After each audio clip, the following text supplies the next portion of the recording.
Hi hello నమస్తే. ఆంధ్రప్రదేశ్ రాష్ట్రంలో ఎన్నికలు సమీపిస్తున్న ఈ వేళ రాజకీయాలు రోజు రోజు కొత్త మలుపు తీసుకుంటా ఉన్నాయి. అంటే నారా చంద్రబాబు నాయుడు గారిని అరెస్ట్ చేయడంతో జనసేన అధినేత అయినటువంటి పవన్ కళ్యాణ్ గారు ఆయన్ని కలవడానికి రాజమండ్రి సెంట్రల్ జైలుకి వెళ్ళి తెలుగుదేశం బయటకు వచ్చిన తర్వాత తెలుగుదేశం పార్టీ జనసేన పొత్తులో ఈసారి ముందరకెళ్ళబోతూ ఉన్నాయి. ప్రభుత్వ వ్యతిరేక ఓటు ఏదైతుందో అది చీలకూడదు అని చెప్పి ఒక అనౌన్స్మెంట్ చేసిన తర్వాత మొన్న అటు జనసేన ఇటు తెలుగుదేశం పార్టీ నాయకులందరూ కోసం ఓటే వేదిక మీద యువగలం ముగింపు సభ అయినటువంటి నవశకం వేదికగా అందరూ ఒకటే ఫ్రేమ్లో కనపడడం జరిగింది.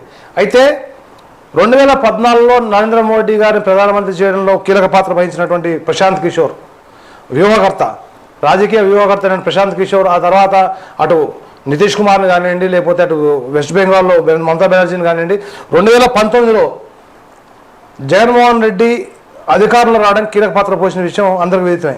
అయితే ఇవాళ కొత్తగా చూసేసరికి ప్రశాంత్ కిషోర్ వచ్చి చంద్రబాబు నాయుడు గారిని విజయవాడలో కలవడం, ఆయనతో సమావేశం జరగడం అనేది రాజకీయ వేదికల్లో ఓ చర్చగా మారింది. సో దీని గురించి ఇవాళ మనతో మాట్లాడడం మన స్టూడియోలో అజయ్ అమరుతున్నారు. నమస్తే అజయ్. నమస్తే అండి. సో 2019 ఎలక్షన్స్కి వచ్చేసరికి వైఎస్ఆర్సీపీని అధికారంలో తీసుకురావడానికి సాయశక్తిలా ప్రయత్నించడమే కాదు, ఆయన అధికారంలో తీసుకొచ్చినటువంటి వ్యూహకర్త Prashant Kishor all of a sudden మొన్న నారా లోకేష్తో కలిసి విజయవాడ ఒకటే ఫ్లైట్లో రావడం, ఒకటే కారు ఇద్దరు ప్రయాణించి ఉండవల్లో చంద్రబాబు నాయుడు గారిని కలవడం, ఆయనతో సమావేశం జరగడాన్ని ఏ రకంగా తీసుకోవచ్చు?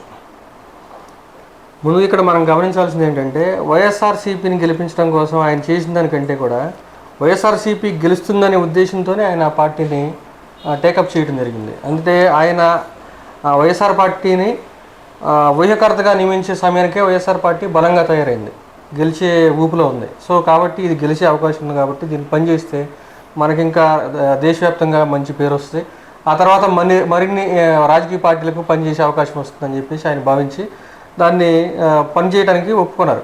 సో అందులో భాగంగానే ఇప్పుడు తెలుగుదేశం పార్టీ గెలిచే ఊపులో ఉంది కాబట్టి అదందరూ తెలిసిందే.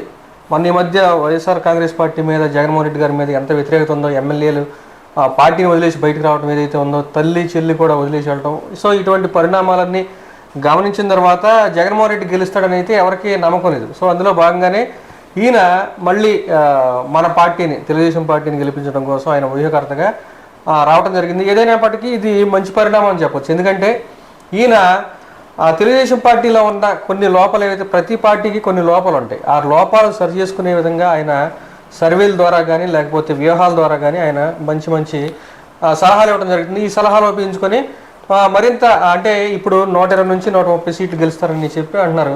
అలాగే లోకేష్ గారు 160 సీట్లు గెలవాలని చెప్పేసి టార్గెట్ పెట్టుకున్నారు. సో 160 ఎలా గెలవాలి అనే దాని మీద ఆయన పనిచేసి అది గెలుపుకు కృషి చేస్తారని చెప్పేసి నేను భావిస్తాను. అంటే ఇక్కడ ఇంకోటి చూసుకోవాలి, గత 3 సంవత్సరాల కాలంగా చూసుకుంటే కనుక ప్రశాంత్ కిషోర్కి కుడుభుజంగా పనిచేసినటువంటి రాబిన్ శర్మ ఎవరైతే ఉన్నారో తెలుగుదేశం పార్టీకి ఒక వ్యూహకర్తగా లేకపోతే బ్యాక్ ఎండ్లో సర్వేలు చేయడంలో కానీ మిగిలినట్లు కానీ ఉండడం జరిగింది. సో ఇది ఒక వ్యూహంలో భాగంగానే మరి ప్రశాంత్ కిషోరే రాబిన్ శర్మను టీడీపీ దగ్గర పంపించాడా? ఒకటి. 2, గతంలో ఏ ప్రశాంత్ కిషోర్ అయితే తెలుగుదేశం పార్టీ నాయకులు కానివ్వండి, శ్రేణులు కానివ్వండి, రాష్ట్రాన్ని భ్రష్టు పట్టించే విధంగా ఒక సైకోని తీసుకొచ్చి ముఖ్యమంత్రి చేశాడు అని చెప్పి ఎవరైతే దుమ్మెత్తి పోసారో, మరి అలాంటిది మరి ఇవాళ ఆయన ఏ రకంగా మీ పార్టీ నాయకులు కానీ కార్యకర్తలు స్వాగతిస్తున్నారు? మనం చూస్తే మీరు రాబిన్ శర్మని పంపించాడు అని అంటే అది నిజం కాకపోవచ్చు. ఎందుకంటే రాబిన్ శర్మ తెలుగుదేశం పార్టీకి వ్యూహార్థగా నియమించే సమయానికే ఆయన జగన్మోహన్ రెడ్డితో సత్సంబంధాలు అనేవి నెలకొల్పడం జరిగింది. ఆ తర్వాత పరిణామాలు గమనిస్తే దేశంలో కానీ రాష్ట్రంలో కానీ జగన్మోహన్ రెడ్డి గారి గ్రాఫ్ మరింత పడిపోవటం కానీ, ఆయన పేరు మరింత దిగజారటం కానీ, ఆయన మూర్ఖుడు సైకో అనే పేరు మరింత బలంగా వెళ్ళటం కానీ, ఇందులో భాగంగా ఆయన గెలుపుకు సహకారం అందించిన ప్రశాంత్ కిషోర్కి ఎక్కువ మంది తిట్టడం అనేది జరుగుతుంది. ఆయన మీద బూతుల దాడి ద్వారా కానీ విమర్శల దాడి కానీ ఎక్కువ పెరిగింది. అదే స్వయంగా ఆయన ఈ మధ్య ఒక ఇంటర్వ్యూలో చెప్పడం జరిగింది. 3 నెలల క్రితం ఒక ఇంటర్వ్యూలో జగన్మోహన్ రెడ్డి గారి గెలుపు కోసం పనిచేసినందున ఆయన దిక్కుమాలిన పాలన అందించడం కారణంగా ఆయన కంటే కూడా ఆయన గెలుపు కోసం పనిచేసిన నన్ను ఎక్కువ తిడుతున్నారని చెప్పేసి ప్రశాంత్ కిషోర్ గారు చెప్పడం జరిగింది. సో ఆయన రియలైజ్ అయ్యారు, ఎలాగైతే షర్మిల తన అన్న మూర్ఖుడు దుర్మార్గుడు సొంత బాబాయ్నే పక్కన పెట్టుకోండి అని చెప్పేసి దూరంగా జరిగిందో, అలాగే ఈ ప్రశాంత్ కిషోర్ కూడా రిలీజ్ అయ్యారు. అట్లాగే చాలామంది ఎమ్మెల్యేలు కూడా రిలీజ్ అయ్యి బయటకు రావడం జరిగింది. మొదట్లోనే కొండా సురేఖ లాంటి వాళ్ళు జగన్మోహన్ రెడ్డి గారి కోసం ఆ ఎమ్మెల్యే మంత్రి పదవులు కూడా త్యాగాలు చేసి వచ్చిన వ్యక్తులు అనమాట వాళ్ళు. అటువంటి వాళ్ళు కూడా ఈ జగన్మోహన్ రెడ్డిని ఎసడించుకొని బయటికి వెళ్ళిపోయి అప్పుడు జగన్మోహన్ రెడ్డి ఓడిపోవాల్సిందని చెప్పేసి గట్టిగా కాంక్షిస్తున్నారు. అందులో భాగంగానే ఇతను కూడా, ఈ ప్రశాంత్ కిషోర్ కూడా అలాగే ఏదైతే ఇతను గెలుపు కోసం నేను పనిచేసి చాలా తప్పు చేశాను, సరిదిద్దుకోలేని తప్పు చేశాను, అయ్యో ఆంధ్రప్రదేశ్ చూడండి ఎంత దిగజారిపోయిందో, అప్పుల్లో కూరుకుపోయింది, మళ్ళీ ఇంకో 10 ఏళ్ళు 15 ఏళ్ళు గొప్పగా పరిపాలన చేసినా కానీ అది కోరుకునే పరిస్థితులు లేదు అనేసి ఆయన జాలిపడి మళ్ళీ ఎలాగైనా గెలిపించాలని చెప్పేసి ఆయన రావటం జరిగింది. అలాగే తెలుగుదేశం పార్టీ కూడా గెలిచే అవకాశం ఉంది కాబట్టి ఆయన మళ్ళీ రావటం జరిగింది. అంటే మీరు 2 కాంట్రడిక్టరీ స్టేట్మెంట్లు ఇస్తున్నారు. అంటే ఒకటి, ఆయన గెలిచే పార్టీని ఎంచుకుని వెళ్తారని అంటున్నారు. 2, రాష్ట్ర అధోగతి పాలవుతుంది, జనాలను విమర్శిస్తున్నారు, సో దాన్ని కలెక్షన్ చేసుకోమని చెప్పి వచ్చని చెప్పి 2 మీరే అంటున్నారు. సో ఇక్కడ రెండిట్లో ఏది కరెక్ట్ అని తీసుకోవాలి? ఒకటి, ఇంతకుముందు నేను ఒక క్వశ్చన్ అడిగా మిమ్మల్ని, ఏంటంటే నేను చెప్పేది ఏంటంటే ప్రశాంత్ కిషోర్ గారు యాక్చువల్గా ఈ పనులన్నీ పక్కన పెట్టేసి తను ఒక రాజకీయ పార్టీ స్థాపించుకొని తన పని తన పందాలు ఆయన వెళ్తున్నారు. అలాగే వెళ్ళిపోవచ్చు. కానీ ఇక్కడ ఏమైంది అంటే రాష్ట్రం పరిస్థితి మరీ దిగజారింది. ఆయన పార్టీ పెట్టిన తర్వాత కూడా ఆయన పార్టీకి మంచి పేరు రావట్లేదు. ఎందుకంటే జగన్మోహన్ రెడ్డి గారు లాంటి వ్యక్తులకు పనిచేసినందువల్ల చెడ్డ పేరు వచ్చింది. సో ఆయనకి మైలేజ్ ఏమాత్రం రావట్లేదు, ప్రజలు పట్టించుకోవట్లేదు. కాబట్టి ఈ సరిదిద్దుకోవాలంటే ఆయన తప్పని పరిస్థితుల్లో మళ్ళీ రావటం జరిగింది. సో గెలిచే అవకాశం ఉందనేది ఒకటైతే తప్పును సరిదిద్దుకోవాలనేది ఇంకో ఉద్దేశం అన్నమాట. అయితే ఇప్పుడు అంటే నిన్నటిదాకా ఆయన దుమ్మెత్తి పోసినటువంటి మీ పార్టీ కార్యకర్తలు కానీ నాయకులు కానీ ఇవాళ మరి ఆయన రావడానికి ఏ రకంగా స్వాగతిస్తున్నారంటారు? అంటే 2 రాజకీయాలు దొరికినది. మరి అది జగన్మోహన్ రెడ్డి గారి కోసం పనిచేయడం అయితే ఖచ్చితంగా తప్పు పని అని చెప్పొచ్చు. ఎందుకంటే కొన్ని కోడికత్తి డ్రామాలు కానీ, లేకపోతే బావి మాటలు కానీ, అలాగే అమరావతి మీద కుల ద్వేషం నింపడం కానీ, రకరకాలుగా అబద్ధాలు ఆడిపోయటంలో అతని పాత్ర కూడా ఉంది కాబట్టి, సో అవి కూడా జగన్మోహన్ రెడ్డి గెలుపుకు కారణమైనవి కాబట్టి సో అందరూ దుమ్మెత్తిపోసారు. ఇప్పుడు మన చంద్రబాబు నాయుడు గారి గురించి అందరికీ తెలిసింది, ఆయన వ్యక్తిత్వం ఏంటో తెలుసు అందరికీ.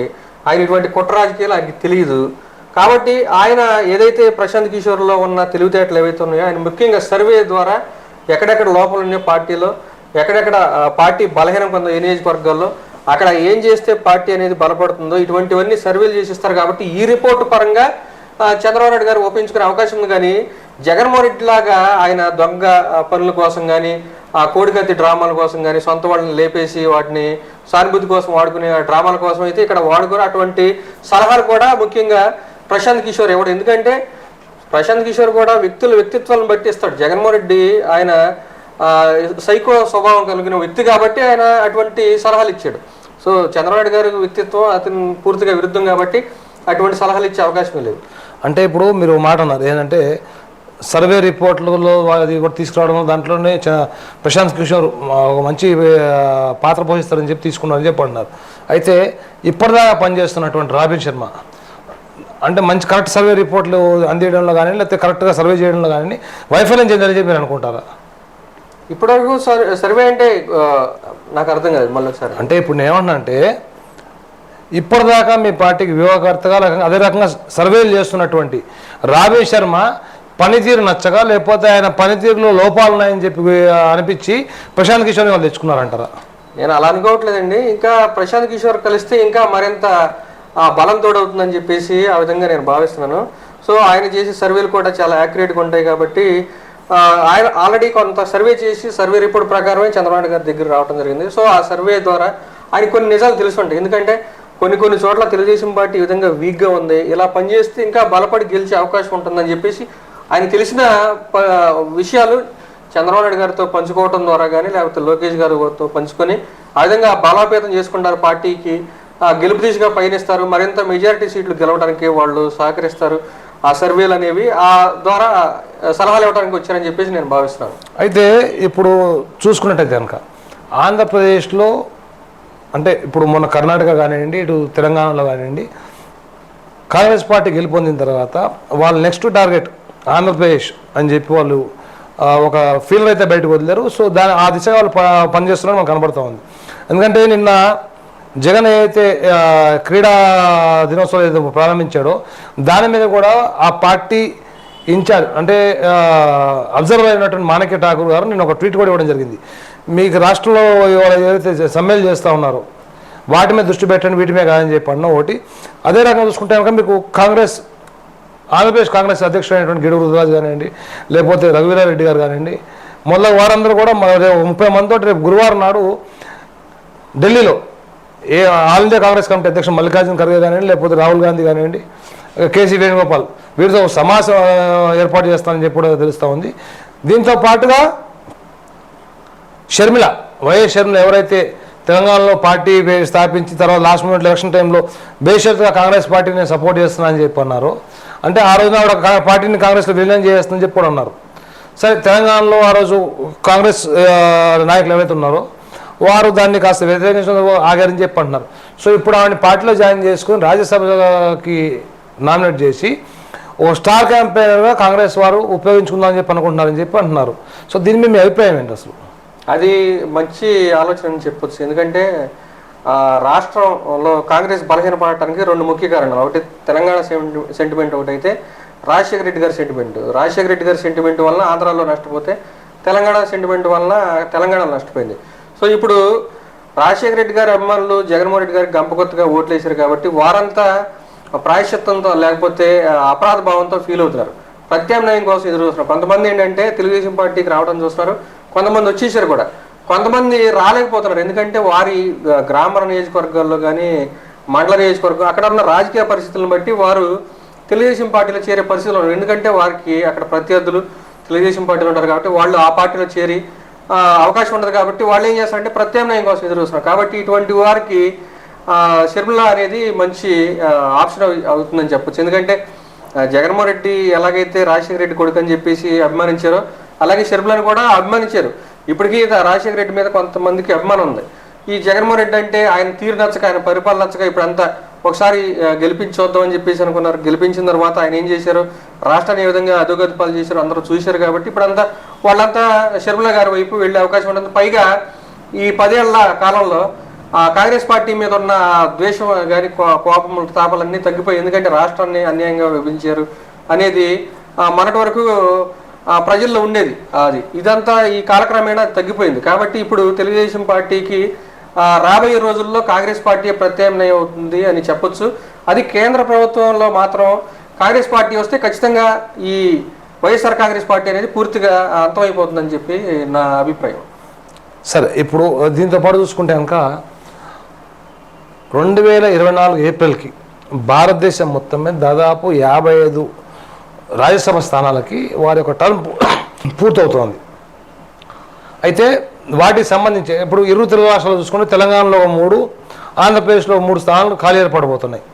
సో ఆ 3 బోర్డు వాళ్ళు చూసుకున్నట్టయితే కనుక అధికార పక్షమైనటువంటి వైఎస్ఆర్ కాంగ్రెస్ పార్టీకి చెందినటువంటి వేమిరెడ్డి గారు ఒకటైతే, తెలుగుదేశం పార్టీ నుంచి అడ్వకేట్ ఎవరైతే ఉన్నారో కనకమేల రవీంద్ర గారిది, 3 వచ్చి బీజేపీ పార్టీ నుంచి ఉన్నటువంటి సీఎం రమేష్ గారిది.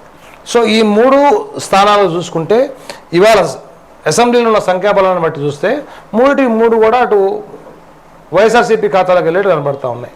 అయితే రాజకీయ వర్గాల్లో చర్చను బట్టి చూస్తే మనటు అదే నెల్లూరు అంటే వేమిరెడ్డి నెల్లూరు జిల్లా నుంచి ప్రాతినిధ్యం వహిస్తున్నారు. అదే నెల్లూరు జిల్లా ఆల్రెడీ విజయసాయి రెడ్డి కానీ లేదా బీదా వస్తారావు గారు ఉండడం వల్ల ఈసారి ఆ స్థానాన్ని తీసుకెళ్ళి ఆ సీట్ని తీసుకెళ్ళి వైవి సుబ్బారెడ్డి గారికి ఇద్దామని, మరి మైనార్టీ వర్గానికి చెందినటువంటి ఆలీకి ఒకటి, మరి 3వది చూస్తే ఎస్టీ సామాజిక వర్గానికి చెందినటువంటి ప్రస్తుత పోలవరం ఎమ్మెల్యే బాలరాజు గారు చెప్పంటున్నారు. సో దీన్ని ఏ రకంగా తీసుకోవచ్చు అంటే జగన్మోహన్ రెడ్డి గారు అన్ని కులాల ప్రాతిపదికన చూసుకుని సమతుల్యం పాటిస్తూ సీట్లు కేటాయించడంతో జనాల్లోకి ఒక స్ట్రాంగ్ మెసేజ్ అంటే అన్ని కులాలకి అన్ని వర్గాలకు చెందిన వాళ్ళని మేము ప్రాధాన్యత ఇస్తామని చెప్పి ఒక స్ట్రాంగ్ మెసేజ్ తీసుకెళ్ళడానికి ప్రయత్నిస్తూ ఉంటారు. ఆయన ఆ విధంగా కలరింగ్ అయితే ఇస్తారండి ప్రజల కోసం. నేను అన్ని కులాలకి సమంగా ప్రాధాన్యత ఇస్తున్నాను, ఎస్సీలకి ఎస్టీలకి బీసీలకి నేను ఈ విధంగా డిప్యూటీ సీఎం పదవులు ఇచ్చిన, అలాగే హోంమంత్రి పదవులు, ఆర్థిక శాఖ మంత్రి ఇలా ఇచ్చారని చెప్పుకుంటారు. కానీ వాళ్ళకి పనిచేయడం కోసం పవర్స్ అన్ని ఎవరి దగ్గర ఉంటాయంటే ఆయన కులం దగ్గరే ఉంటాయి. ఆయనకు సంబంధించిన సజ్జల రామకృష్ణారెడ్డి దగ్గర, పెద్దిరెడ్డి రామచంద్రారెడ్డి దగ్గర, సుబ్బారెడ్డి దగ్గర, విజయసాయి దగ్గర, వీళ్ళ దగ్గర మాత్రమే పవర్స్ అన్ని కేంద్రీకృతం అవుతాయి. అటువంటి అప్పుడు వీరికి పవర్స్ ఇచ్చి ఉపయోగం ఏంటి? ఎవరైనా కానీ ఇప్పుడు 5 డిప్యూటీ సీఎంలు ఉన్నారండి మన రాష్ట్రానికి. ఎవరైనా పబ్లిక్లోకి వెళ్ళి మన 5 డిప్యూటీ సీఎంల పేర్లు చెప్పండి. ఒకరిని చెప్తే మీరేం చెప్తే దానికి చేయడానికి సిద్ధంగా ఉన్నా. అంటే మీరు ఇప్పుడు చెప్పేది ఎట్లుందంటే ఆంధ్రప్రదేశ్ రాజధాని ఏదంటే జనాలు ఏ రకంగా తెలంగాణ వేస్తున్నారో అదే రకంగా ఇప్పుడు డిప్యూటీ సీఎం గురించి అడిగితే కూడా వేస్తారు. ఆంధ్రప్రదేశ్కి 3 రాజధానులు అని చెప్పేసి కనీసం ఏదైనా పేరు చెప్తారు, ఆ కర్నూలు, అమరావతి లేకపోతే వైజాగ్ అని చెప్తారు. కానీ ఇక్కడ డిప్యూటీ సీఎంలు అంటే ఎవరి పేరు చెప్పలేని పరిస్థితి. ఎందుకంటే వారి మొహాలు తెలియదు, వాళ్ళకున్న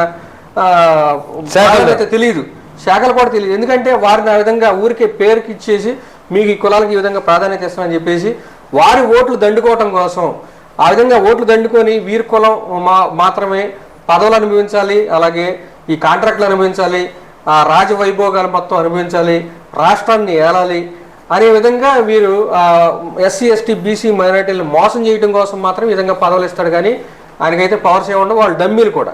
ఇప్పుడు వీరికి ముగ్గురికి రకరకాల కేటగిరీస్ కులాలకు సంబంధించిన వ్యక్తులకి రాజ్యసభ పదవులు ఇస్తారనుకుందాం. వారు ఇండివిజువల్గా ఏమైనా చేయగలుగుతారా? జగన్మోహన్ రెడ్డిని కాదని చెప్పేసి, లేకపోతే వైవి సుబ్బారెడ్డిని కాదని కానీ, విజయసాయిరెడ్డిని కానీ ఏమైనా అనగలరా? చేయలేరు. సో కాబట్టి వాళ్ళకి చేతల్లోనే వాళ్ళ సంఖలో మాత్రం వాళ్ళ చెప్పు కింద రాయిలాగా ఉండాల్సింది ఎవరైనా కానీ. అలా లేకపోతే ఎదురు తిరిగితే మాత్రం ఎలాగైతే రఘురామకృష్ణరాజుని వేధించి జైల్లో పెట్టి కొట్టారో అలాగే ఆ విధంగా చేస్తారు జగన్మోహన్ రెడ్డి. అయితే ఇప్పుడు ఆంధ్రప్రదేశ్లో గత 10-15 రోజుల్లో చూస్తే కనుక వైఎస్ఆర్సీపీకి సంబంధించినటువంటి సిట్టింగ్ ఎమ్మెల్యేల స్థానాలని బదిలీ చేస్తూ వాళ్ళని వేరే వేరే కాన్స్టిట్యున్సీలకు ఇన్ఛార్జ్ని ప్రకటించడం జరుగుతూ ఉంది. మనం చూస్తూనే ఉన్నాం దాన్ని. సో అంటే ఒక ఓటమి భయంతో మార్పులు చేర్పులు చేస్తున్నారా, లేకపోతే సీట్లు మార్చే యోచనలు ఉన్నారా, లేకపోతే క్యాండిడేట్ని పూర్తిగా టికెట్లు నిరాకరించి కొత్త వాళ్ళు తీసుకొచ్చి కొత్త ముఖాలను తెర మీద తీసుకొచ్చే ప్రయత్నంలో వాళ్ళు ఉన్నారా? జగన్మోహన్ రెడ్డి గారికి ఏంటంటే ఓటమి అయితే కన్ఫర్మ్ అయిపోయిందండి. ఆయనకు ఓడిపోతున్నాను అనేది తెలిసిపోయింది. సో ప్రజలను ఏమార్చడం కోసం అంటే వ్యతిరేకత ఎమ్మెల్యేలు మాత్రమే ఉంది, నా మీద లేదు, నా పరిపాలన అంతా ప్రజలు మెచ్చుకుంటున్నారు, ఎమ్మెల్యేలు మారిస్తే మళ్ళీ నేను గెలుస్తాను అనే ఒక భ్రమను కల్పించడం కోసం మాత్రమే ఈ విధంగా జంబ్లింగ్ చేయటం కానీ అక్కడ వాళ్ళని ఇక్కడ వాళ్ళని అక్కడ చేయటం కానీ జరుగుతుంది. సో ఇవన్నీ పాచికలేమి ఇప్పుడు విడుదల రజనీని అక్కడ నుంచి తీసుకొచ్చారు చిలకలూరుపేట నుంచి గుంటూరు వెస్ట్కి. చిలకలూరుపేటలో ఎక్కడో ప్రజలకి అక్కడెక్కడ కొంత చేసి ఉండొచ్చు, కార్యకర్తలకి పరిచయం ఉండొచ్చు. అక్కడికి వెళ్ళిన వ్యక్తి ఇక్కడ గుంటూరు వెస్ట్లో ఏం చేస్తారండి? ఎవరి విధంగా సహకరిస్తారు అక్కడ కార్యకర్తలు? అక్కడ ఏ విధంగా తీసుకున్నా కానీ అట్లా ఎంతమందిని మార్చినా కానీ దాదాపు 100 మందిని అటు ఇటు మారుస్తారని చెప్పేసి అన్నారు. సో ప్రతి నియోజకవర్గంలో ఇదే పరిస్థితి ఉంటుంది. ఖచ్చితంగా గెలవరు.